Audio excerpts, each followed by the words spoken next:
देश में कोरोना के नए मामलों में लगातार कमी हो रही है। पिछले 24 घंटे में 1,27,952 मामले दर्ज किए गए हैं, जो शुक्रवार की तुलना में करीब 14% कम है। देश में कोरोना के एक्टिव मामलों की संख्या घटकर 15,33,921 हो गई है।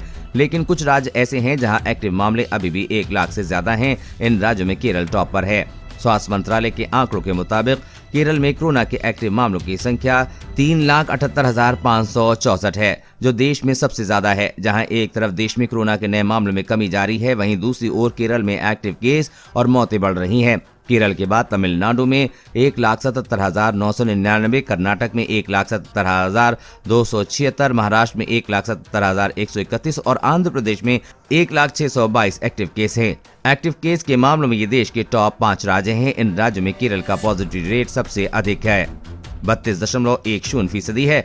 यानी इस राज्य में प्रति 100 लोगों के टेस्ट पर 32 संक्रमित मिल रहे हैं। केरल के बाद कर्नाटक में पॉजिटिविटी रेट करीब 11 और महाराष्ट्र में 10% है। महाराष्ट्र में सबसे ज्यादा मौतें।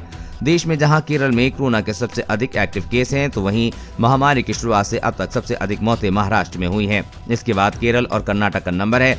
एक्सपर्ट का कहना है कि महाराष्ट्र में कोरोना की तीसरी लहर का पीक निकल चुका है, लेकिन केरल में पीक के बारे में फिलहाल कुछ नहीं कहा जा सकता। कब तक खत्म होगी तीसरी लहर? ICMR के मुताबिक महाराष्ट्र, दिल्ली और पश्चिम बंगाल में इस महीने के आखिर तक कोरोना की तीसरी लहर खत्म हो सकती है। जहां तक पूरे देश की बात है तो मार्च तक तीसरी लहर खत्म होने की उम्मीद है। ICMR और इंपीरियल कॉलेज लंदन की तरफ से बनाए गए एक मॉडल के मुताबिक देश में इस साल मार्च मध्य तक कोरोना एंडेमिक स्टेज तक पहुंच सकता है। ICMR का कहना है कि अगर भविष्य में कोरोना का कोई नया वेरिएंट नहीं आया तो महामारी एंडेमिक हो जाएगी।